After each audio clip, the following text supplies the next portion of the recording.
உலகில் வாழும் விலங்குகளிலேயே மிகப்பெரிய விலங்கு நீலத்திமிங்கலம். இவை 27 மீட்டர் நீளம் வரை வளரும். 150 டன் வரை எடை இருக்கும். நீலத்திமிங்கலம் ஒரு நாளைக்கு ஏறக்குறைய 3600 கிலோ உணவை உட்கொள்கிறது. 1700களில் கடலில் சுமார் 3 லட்சத்துக்கும் 50,000 நீலத்திமிங்கலம் இருந்தன. ஆனால் தற்போது வெறும் 5000 முதல் 25,000 நீலத்திமிங்கலமே உள்ளதாக கணக்கிடப்பட்டுள்ளது.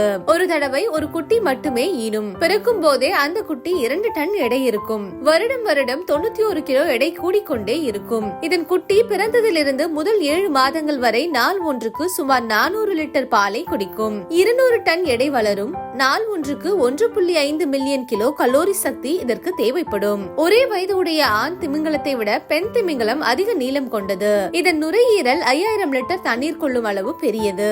இதயம் 600 கிலோ எடை இருக்கும். அதாவது ஒரு சிறிய கார் அளவு இருக்கும். இதன் ரத்த குழாய்கள் ஒரு மனிதன் நீந்தி செல்லும் அளவு இருக்கும். இதன் நாக்கு மட்டும் 3 டன் எடை இருக்கும். நீரை உறிஞ்சி ஊதும் போது 30 அடி தூரம் பீச்சி அடிக்கும். இவற்றின் கொழுப்புக்காகவும் எண்ணெய்க்காகவும் மனிதர்களால் வேட்டையாடப்பட்டு வருகின்றன.